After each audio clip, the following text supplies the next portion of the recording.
Welcome back to another episode of Trash Talk. I'm Jon-Bernard. This is Nick. We're the Kairouz Brothers here in Central Park, New York. We're still in New York. We're still feeling the after effects of UFC 309. We just watched the fight night with Peter Yan. We didn't stay up too late. He was on 3 a.m. here, but we caught up on it. It was on a terrible time here in New York, which a lot of American fans were unhappy about. But guess what? That's a taste of the rest of the world. Every single card that they pander to the American audience. In Manchester, they had to put a card on at 5 a.m. The main event went on at 5 a.m. So the Americans, you got to cop it. Who cares if you watch a fight card at 3 a.m.? Some people are actually up that early and probably got to see it. Primetime viewership for them. I know some junkie gamblers. Yeah, they were definitely waiting and sweating Peter Yan and a couple of finishes. But also in Newark, New Jersey was AEW Full Gear, which we did get to go to as well. So a bit of wrestling here in New York. Yeah. We're at Central Park. Great scenery. I mean, a lot of horses, a lot of NYPD officers, park police running around. It's actually quite funny. It's a nice, cool day. Been cold the last few weeks, so it's actually nice to get a bit of good weather. New York's a bit of a movie. We've been enjoying it. We're going straight from here to UFC 310 in Las Vegas. Vancouver. Yeah, we'll be doing Vancouver for WWE Survivor Series, War Games. We're just on the road covering sports. Make sure you keep an eye out. But the next one is obviously UFC 310. Bilal is out. It's Shavkat versus Ian Garry. Kai Asakura, who I'm getting behind, up against Alexandre Pantoja. But there'll be more to come for that, so make sure you subscribe and stay tuned for the upcoming interviews on that. But let's get straight into the show, Nick. Peter Yan beats Deiveson Figueiredo. Now, Davison. Was this the fight card of the year? Well, some people are saying, even though it is a fight night, every single fight that was on the card, there was knockouts, and there was actually great fights. I saw that female, who's also a doctor, head kick somebody straight dead. She was down 2-1, or she was down 2-0 in rounds. She was apologetic after. I mean, that was like, when you have one of those knockouts on the card, that's always going to be one of the best cards of the year. And then the main event, Peter Yan put on an absolute show. He made him look like a top 5 fighter, someone that is in line for the title shot, which he made clear to say post-fight. Man, everyone online said, Peter Yan cleared him. I thought it was a closer fight than people thought. Apart from round 4, obviously, where, Figueiredo got the knockdown. But look, ultimately, Peter Yan is top 5 in the division. He's a contender. People are asking him, should he fight Sean O'Malley next? Should he fight Merab next for the title? He said, I already beat Sean O'Malley. You know what I mean? He's already looking for that title shot. Merab says, let's do it. Let's do it at UFC 313. 313 in March, which will be Las Vegas. Merab has basically accepted Peter Yan's challenge. I don't know if it's his call on who he gets to fight. A lot of the fans are saying, hey, Umar's next. We've been saying that Umar's next. But Merab obviously does not want to fight Umar. He doesn't think he deserves it. Whether he's ducking him or not, he wants to fight Peter Yan and go again, which I think is stupid because we've seen Peter Yan. I don't want to see the rematch. And look, to think about how good Peter Yan looked, how good must Merab be for what he did to Peter Yan and convincingly beat Peter Yan? And look, Peter Yan, again, his wrestling is good. This uppercut that he's added to his game looks unbelievable. That trip that he consistently does, he looks great. It's just, I don't know if I want to see him versus Merab again. I'd love to see him go up against Sean O'Malley again. Let that be a title eliminator. Have Umar versus Merab. That's the fight that people want to see. The only thing with Umar and Merab now is they've been going at it on Twitter. And Merab has been going at him saying, okay, you brought Georgia, my country, into this now. Keep this same energy when you see me in person. And he's pretty much convinced Ali Abdelaziz is doing all the tweets for Umar. So much so that Umar's talking in the third person. I'm starting to believe Merab. I think it's called like ACD MMA, the Twitter page or meme page. They've actually called out Abdulaziz and said, like, okay, this is confirmation that he's actually running Umar's account because he forgot to switch accounts to his own personal account to make certain tweets. And no one talks in the third person. I've never seen any Dagestani talk in the third person either. I'm not saying that they can't do it, but it's just not their type of person. It's not like it's The Rock calling themselves The Rock. Very rarely do people do it. I think it's usually like once you reach superstardom. But then again, it's very arrogant to do. And Umar, for him to clarify as well, or sometimes people talk in the third person. Yeah, that's just dumb. I think you were better off deleting the log tweet. out. Learn how to log out of your accounts, Ali. Switch accounts. Log out, switch accounts. Log out, switch accounts. Make sure you're tweeting from the right account. I appreciate some of the trash talk that you are doing to get the fight underway. He's called out other people saying that they're ducking John Jones, Alex Pereira, Merab. But I just think Merab doesn't want to have that fight just yet. Whether he thinks he deserves it or not, it's not his call anyways. If Dana or the UFC, Hunter, want to make Merab versus Umar, they'll do it.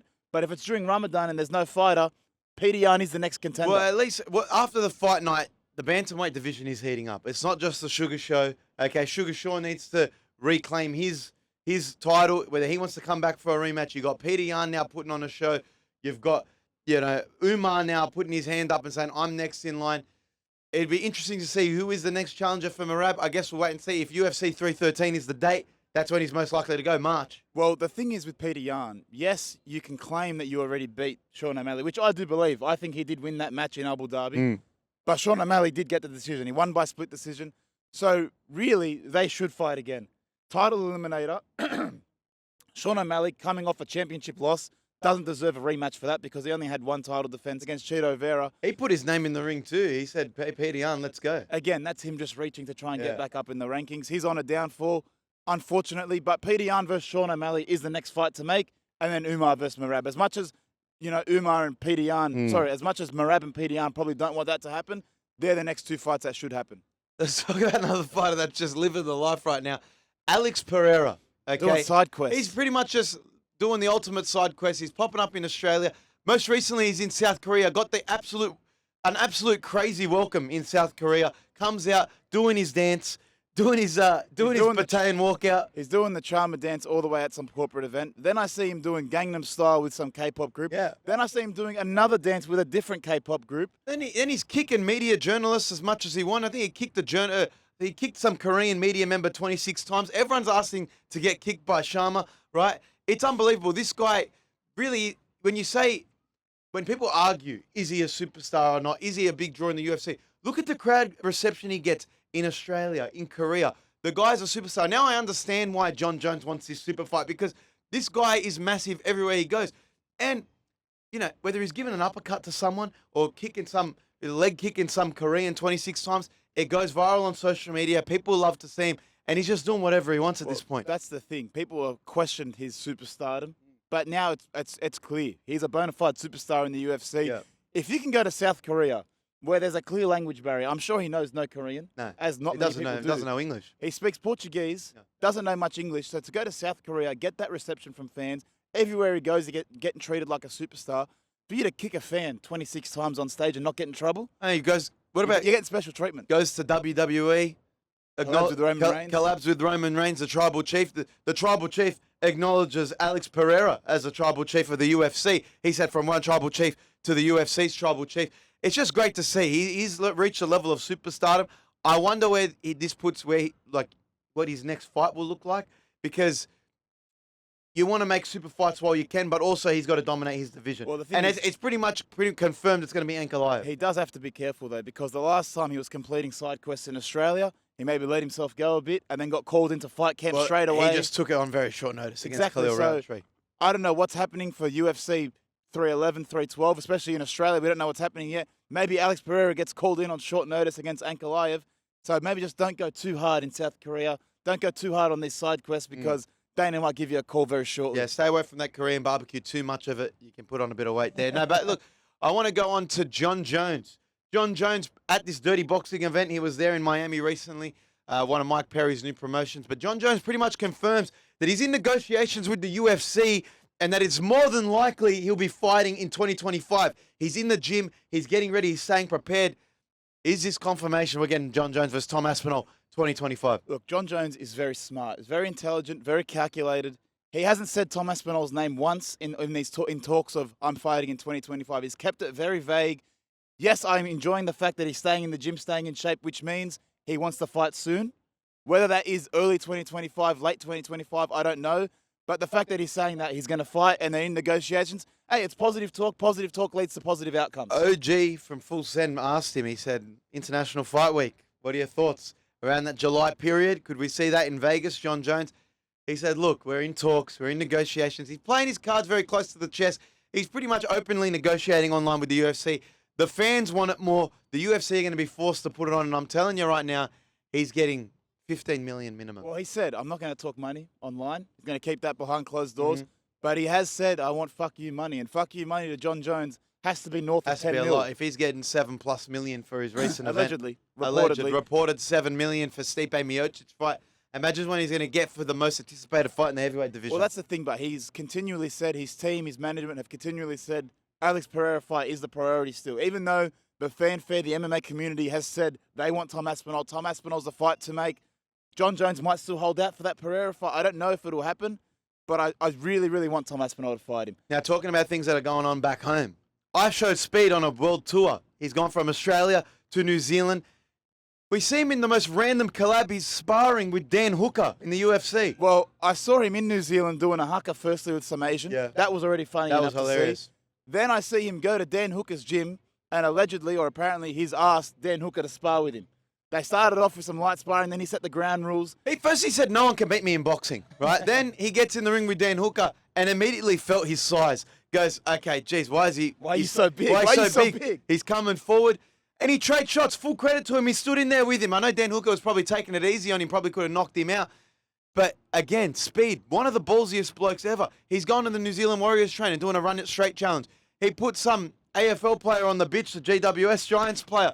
Now, it's great to see him getting around the Aussie sports, but to step in the ring with Dan Hooker, we haven't seen someone do this since Sneeko, and we saw what happened to Sneeko with Sean Strickland. Okay, and this is the double standard that I want to call out. Yeah. Dan Hooker did bash Speed. Similar to how Sean Strickland bashed Sneeko. They had to throw in the towel for Sneeko. The thing is, though, why is no one calling out Dan Hooker the same way they called out Sean Strickland, saying, "Oh, you're bashing influencer"? That's Why is there a double completely standard different here? because he didn't go overboard. He didn't kill him. He didn't go till he knocked out and Speed couldn't go anymore. Hey, he hit him rough sometimes. But look, I'm sure it was a performative effort. It was in the CKB gym. Everyone was getting around it. They had a referee in there making sure it was all good. When Speed went down, they said, "Let's call it. Get the action back up." He didn't go overboard. Dan Hooker played it perfectly. He beat him up just enough to show, hey, I'm the best in this ring here. And he didn't go overboard and kill Speed. It was fun. It was playful. And Speed knows, okay, maybe I can't get in the octagon. Maybe I'm not the best boxer as a streamer. But Speed is an athletic freak. So are you saying that Sean Strickland did go overboard compared to Dan Hooker? John Strickland almost killed Sneeko. He went to knock him out. He went to knock him That out. could be his light sparring. No, and Dan Hooker, no, if I knock Speed out, I'll look like a flog if I do this. He was playful with him. I don't think you have to call out any double I'm standard. just saying, if you're going to be sparring influencers, maybe give Sean Strickland a break. Maybe what he did to Sneeko was on par Nah, to what he it's did completely to Speed. different. Because I'm just going to say, Speed is probably a better athlete than Sneeko. In a Much better. fight, I would probably back Speed. Every day of the week. So maybe it's just that's how I don't it think looks. Sneeko can do a backflip and he's not sprinting with bloody EPL players. Exactly. So how it looked on camera, maybe Speed just put up a better fight than Sneeko did. Maybe Nah, Sean Strickland and Dan Hooker took the It's same pace. literally Dan Hooker just took it easy on him and was playing with him. Okay. He could have killed him if he wanted. It does make more sense. He could have killed him if he wanted. He could have killed him. Now, let's talk about Ian Garry. Ian Garry has signed up to fight the boogeyman of the division, Shavkat Rakhmonov, UFC 310.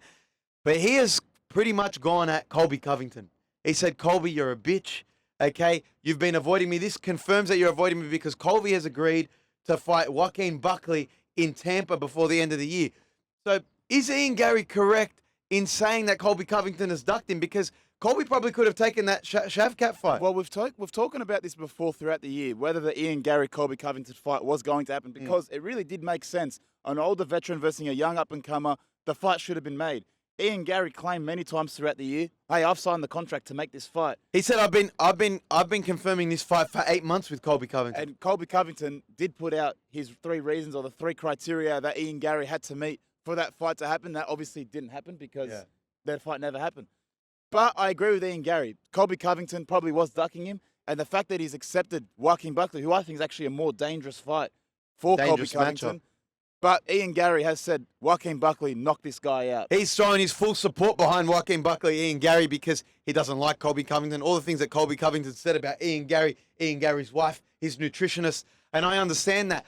And he said, look, Joaquin Buckley, knock him out, and then maybe we can meet down the line. He's fully anticipating he beats Shavkat, and he still wants to face Colby Covington down the line, but ultimately, Colby loses this match. That could be it for him in the octagon in the UFC. Well, he's going to have to change divisions or fight Dustin Poirier, go for that dream matchup. But the thing with Ian Garry, when you're talking about Shavkat, he says he's the most dangerous man in the division. Definitely is. But as a competitor, do you acknowledge Shavkat as the most dangerous, Yeah, or for do you, sure. do you say you're when the you're most talking about a dangerous? guy that has 18 fights and 18 finishes, he's definitely the most dangerous man in the division. And he's saying, I think he's saying it as a way to prop himself up. But when you're going to fight someone, can you acknowledge him as the most dangerous person? Yeah, if you're It's also- confident, it's almost like acknowledging you're a bit it's a fearful, dangerous though. matchup. I'm sure he's trained with him before. The fight is so dangerous is because everyone is scared to take that fight.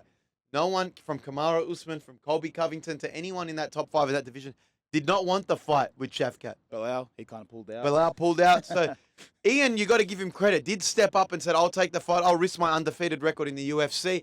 And I guess we'll see where he ends up with that. I don't think he can beat Shavkat, but at least he's got the balls to step up and do it. the fact that he's gone at Colby Covington, whether Ian loses this fight, it just means that Colby versus Ian fight is still a money fight. These guys do hate each other. They want to lose. You saw how he's treated him in the video. They hate each other. And the press conference alone would just sell pay-per-views. The press conference, the build-up that week, they should have that fight. It should have already happened this year, especially because Colby had such a long layoff. But if he beats Joaquin Buckley or loses and Ian Garry loses, that's still a fight that they can both make because it'll just sell. Even though it might not make sense in terms of rankings, it'll sell. Now, let's move on to something that happened last week. Stipe Miocic hung up the gloves inside the octagon. Didn't really get the send-off I think he deserves as one of the greatest heavyweights of all time. But he pretty much just went out there and said, thank God, I'm done. Yeah. And I'm done. That's it. I'm done. I mean, the UFC put a video package for him in Macau a week later. Do you think he got the proper send-off he deserved? To be considered the greatest heavyweight of all time, someone that's put his body and life on the line in the octagon, I feel like maybe he should have got a bit more of a special treatment. In the UFC's defense, though, Jon Jones versus Tom Aspinall was the talking point. Everyone wanted to know what Jon Jones was doing next. You didn't know if he was going to retire. It was pretty much a given that Jon Jones or Stipe was going to retire. One said they weren't. One said they are right after the match. But I feel like, again, if he hangs up the gloves and they probably give him more time on the mic with Joe Rogan. But again, he just kind of said, thank God, I'm done. Yeah. Like it was a prerequisite. He was going to retire. I don't want to be here anyway. I was just here to get a paycheck. And I feel like the UFC's big send-off for him was giving him a paycheck in that Jon Jones fight. So he probably got a fair send-off in that regard. But the video package the week later, the minimal time in the octagon. Glossing over of the retirement speech. Like, I feel like they could have given him more time. I saw a video of him maybe trying to take off his gloves, but he just wasn't bothered enough, so he just walked out. Maybe like someone help him out, let him take his gloves off, leave him in the ring.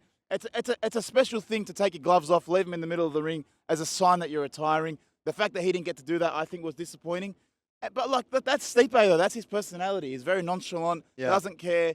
For him to go out in that fashion was just very Stipe. I'm sure. Yeah, he's straight back into the fire truck and saving people from fires as a firefighter. Yeah, you're right. That is pretty much Stipe. And look, as much as I would have liked to see him get a send off and a great video package, they did do it the following week, and he's still going to go down. His legacy will be the greatest heavyweight of all time, and I'm sure the UFC will use him down the line for various media opportunities and stuff like that. And probably a Hall of Fame. And another thing in the UFC's defense, retirements mean nothing nowadays. Everyone comes out of retirement. Jose Aldo, Donald Cerrone. Henry Cejudo. Everyone does their big retirement speech, and then they come out and spoil it. So maybe Stipe has got one more fight at him. You never know. I don't think so. The gloves never went in the octagon. Yeah, I guess he could fight again. I guess we'll wait and see. If money's running low, needs another big paycheck, go up against Tom Aspinall down the line. You never know. But just for a legacy fight, I guess we'll wait and see. On the broadcast of Macau at the fight night, the announced team pretty much confirmed Jamal Hill versus Yuri Prohaska is confirmed for UFC 311 in Los Angeles. This card's shaping up to be all right. If you get Arman Tsarukyan versus Islam on there, Jamal Hill versus Yuri, probably a title eliminator fight between those two as well in that division. I think it's going to be a great card, but let's go from Jamal Hill versus Yuri. Who do you think wins that? Early prediction. I think Yuri's a better fighter overall. His unorthodox style, very awkward fighting style, I think will get the better of Jamal Hill. Really? We still haven't seen Jamal Hill properly recover from that Achilles injury. Yes, it's been a bit more time since he got knocked out by Pereira, but still, if we're going to get the championship Jamal Hill, the one that beat Glover Teixeira, then that is a fighter that can win. Jon Jones gave his expert opinion and said, Jon Jones I think Jamal Hill will knock him out or win. I don't really enjoy Yuri's... Well, he didn't say I don't enjoy, but he said Yuri has a very unorthodox style of striking, and he prefers that old school style of fighter, that old school striking from Jamal Hill. Explosive. And he backs Jamal Hill in that match. It would be a massive win for Jamal Hill because he's kind of... That knockout loss to Alex Pereira had really set him back. He's there yawning in the crowd. The way he's acted He's kind of post-knockout, offside with the fans. He needs a W, and a win against Yuri will definitely put him back into the mix of title contention and getting that rematch against Alex Pereira. He's also called out Ankalaev and called him a bitch for how much he's been talking on Twitter and says he wants to knock him out too. So he's talking a lot. He just needs to back it up now, and a fight against Yuri would allow him to do that. The thing you said, though, you said it's a title eliminator. For Yuri Prohaska, I don't think it is because if Pereira's champion and Yuri beats Jamal Hill, you can't have a third fight against him. Like, but who else is there in the division? Jan? Blachowicz? Yeah, but I'm saying, but the thing is, though, it's the same thing that happened to Max Holloway when he was versus Volkanovski. Once you've lost so many times to the champion, you can't go fight the champion again. They're going to look for other contenders. So even if you win, there's no title opportunity there. So even if he wins this fight against Hill, it's very hard for him to get a title shot again. He'll have to beat another contender to then get a title shot. But Jamal Hill, if he wins, straight back to the title shot. Yeah, 'Cause, exactly right. You know, the circumstances in which he took the first fight, very short notice. And then how it coming off the happened with injury. the nut shot, the pause. So Yeah. he does, if he wins this fight, he'll be next in line. Yeah. He might even leapfrog Ankalaev at this point because that fight just seems like it's never going to happen. Well, let's talk about Michael Chandler. Michael Chandler came out recently on a podcast and said he's never been more sore after a fight against Charles Oliveira. He said he was pissing blood. He was coughing up blood. He was very sore. For a guy like Michael Chandler, very brave for him to say. He doesn't admit stuff like that. But let's talk about him because I want to know if he's becoming the next Tony Ferguson of that division. When you think about it, this is his fourth straight loss. No. So he's lost. This is his second 2 or straight 4. loss. Second straight loss. He's lost 4 of his last 5 fights. So he's in danger territory. 4 of his last 5. Yes, but they've all been against contenders. In his defense, and I think he's come out and said this, he's versus the best guys in the world. Every single loss that he's had has come against a top 2 or 3 ranked fighter in the world, which means they're the best in that division in the world. So in Michael Chandler's defense, I do agree, but that's how it starts. Tony Ferguson, he lost to Justin Gaethje. Then he lost to Michael Chandler.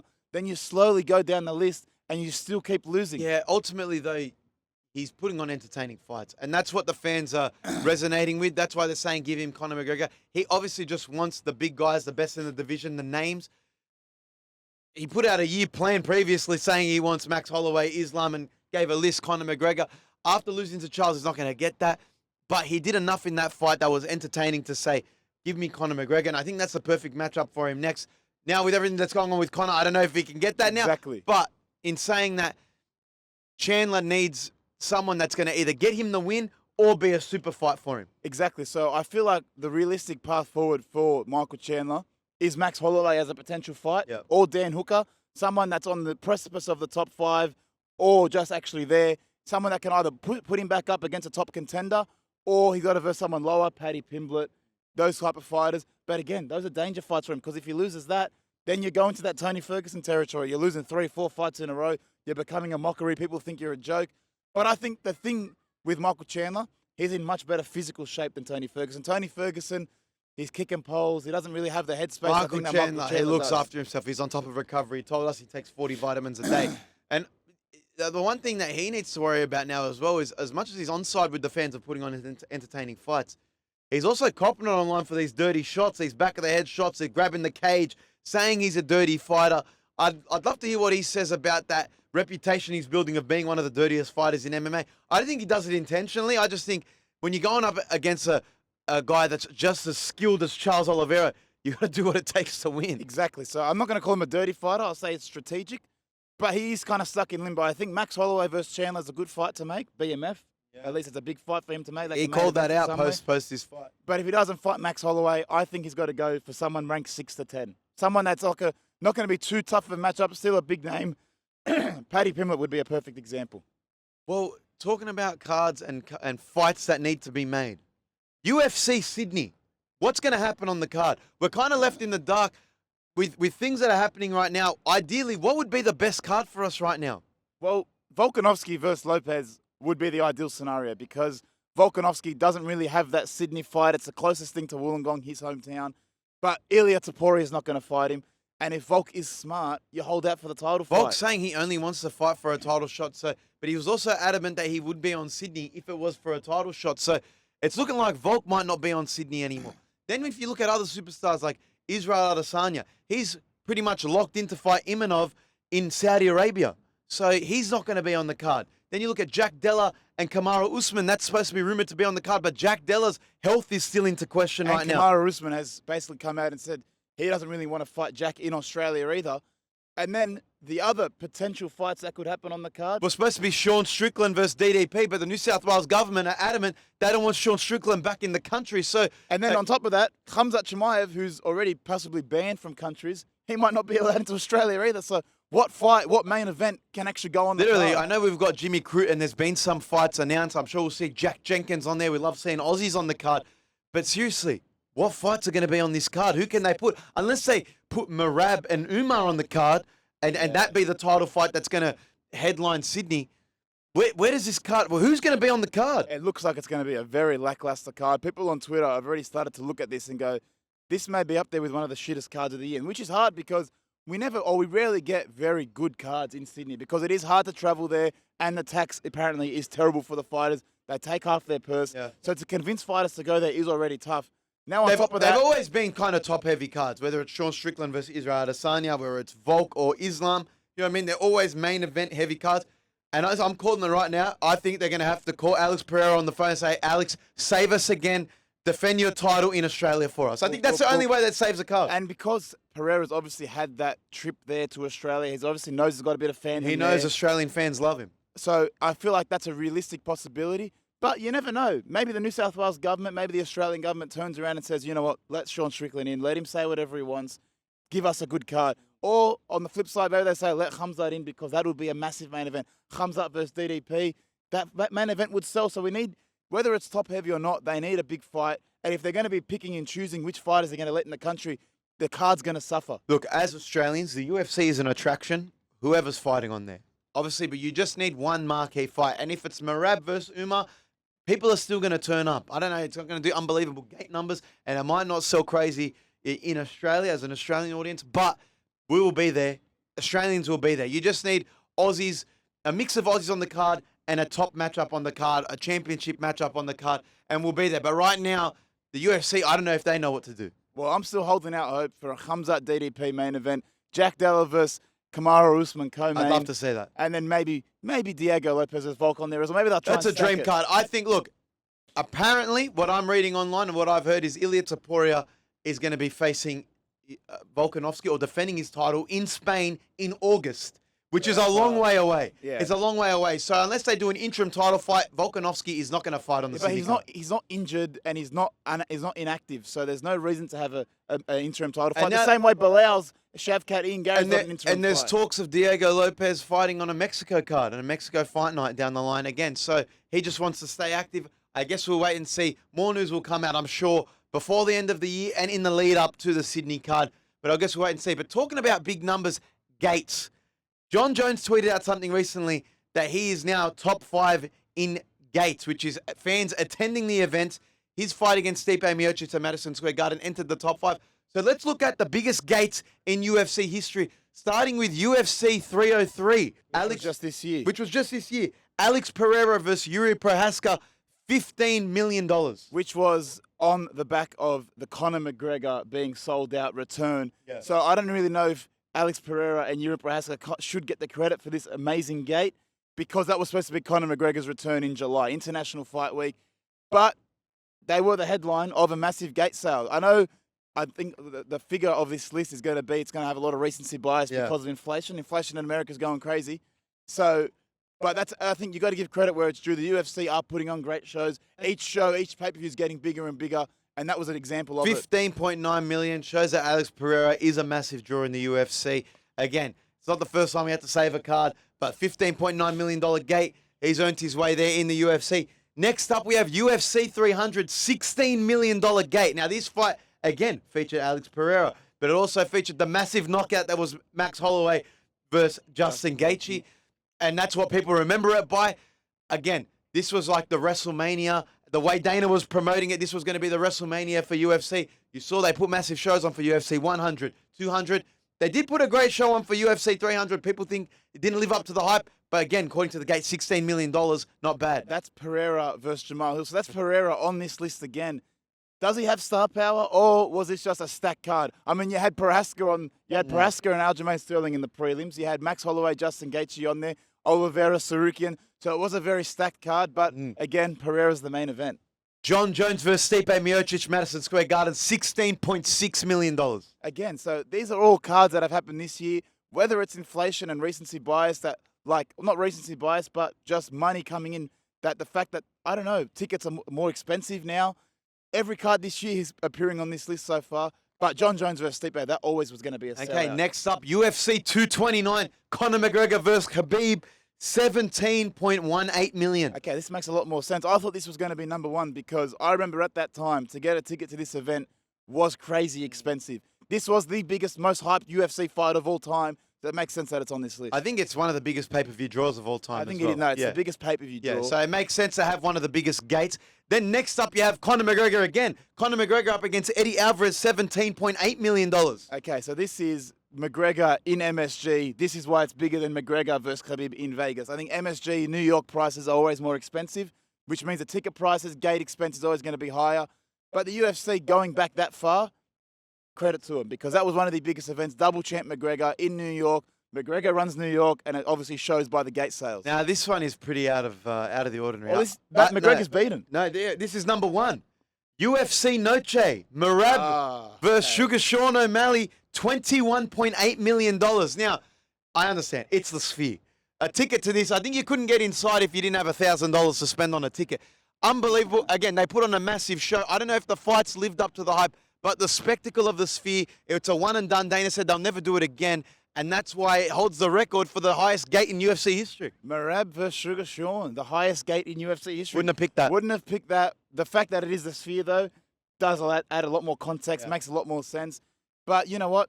That's just, they'll go there again. If they're making that type of money, Dana White, once in a lifetime. Yeah, same as John Cena versus The Rock was once in a lifetime. They'll do it again as long as it makes money. Yeah, I guess we'll wait and see. I think if they're going to do it again, it needs to have the big hype fight on there. It needs a Conor McGregor on there. It needs a John Jones. It needs a big heavyweight. Well, we're making this argument the whole time because I think before they even announced the card, Dana White, obviously with the Saudi Arabians, UFC, Riyadh season, they were claiming this is going to be the biggest card of the year. You're not going to believe the fights we have on this card. So I think they used that to sell tickets at a maximum price. Then once they announced the card, people were like, really? That's it? Yeah. And they've already bought their tickets, so they have to go. I mean, apparently the work on the screens was amazing. It did look good on television as well. It was cool to see how they kind of incorporated the Sphere and this new 4K technology, all these screens and whatever. But look, Umar and Sugar Sean being the highest gate of all time. Merab and Sugar Sean being the highest gate of all time. Wouldn't have picked it. Well, I think McGregor Khabib would have been up number one because it's anticipation. Then maybe John Jones because of inflation. But I guess they really did spike ticket prices for that event. A lot of 2024 cards on there, which means UFC is booming right now. It's definitely going to be a big 2025. I think pay-per-view sales is a better indicator of, superstar and main event kind of demand.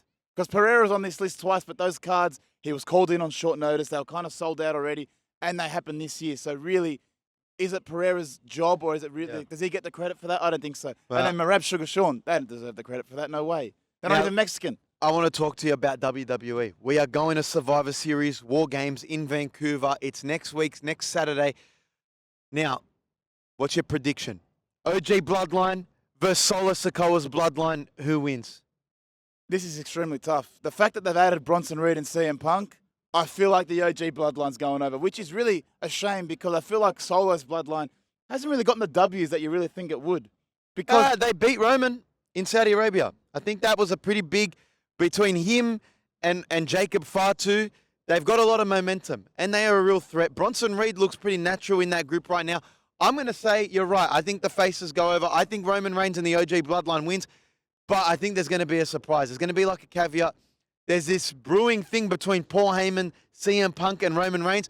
I think Seth Rollins is going to play a part in it as well, and it's just going to build up towards WrestleMania, whether that's Seth Rollins versus CM Punk, whether that leads to the eventual feud of Roman Reigns versus CM Punk with Paul Heyman in the middle. I don't know, but all I know is WWE is unbelievably hot right now. They've already sold 45,000 tickets for Royal Rumble, and that's in February. So I can't wait to see what happens. It's going to be very interesting. I think the OG Bloodline wins with a Seth Rollins interference. Clip that right now. Seth Rollins, though, so he's feuding with Bronson Reed, who's on the new Bloodline. Yes. But he hates CM Punk, hates Seth Rollins. Hates Roman Reigns. Yes, he didn't want to team with him. So which side's he going to go on? Is he going to interfere and just cause havoc, just hit everyone? I think he takes out everyone. I think he goes from Bronson Reed and then also gives CM Punk a curb stomp for his troubles. Because he's supposed to be a face. He's supposed to be a face. And eyes off Roman Reigns. And you saw what happened at WrestleMania with Roman Reigns. Roman Reigns took his eyes off the prize, hit Seth Rollins with a chair, and that's what cost him his Universal Champion. So I'm telling you right now, OG Bloodline goes over with a Seth Rollins interference. Okay, other fights on the card. Kevin Owens fighting Cody Rhodes. Who do you have winning that? Because people on Twitter and the internet, the wrestling internet have said, look, Cody Rhodes is becoming boring. Kevin Owens needs a win. He hasn't really had a win. And the fact that Cody Rhodes kind of teamed with Roman Reigns, he's the bad guy here. That's what people are saying. He's the bad guy. All this tells me is that Roman Reigns is the biggest star in WWE. He's impacting 3 storylines right now. Whether it's Seth Rollins' storyline, his own storyline, and Cody Rhodes' storyline. Cody Rhodes is going over, okay? He's not going to drop his title. He's probably going to face The Rock at WrestleMania. Kevin Owens is a great bad guy right now. His story makes sense. he does seem a threat, this unhinged, and he has the right to be pissed for Cody Rhodes teaming up with Roman Reigns. But ultimately, listen, Cody Rhodes is going over, and I think it's getting to him. That online backlash of he's becoming the Homelander of WWE.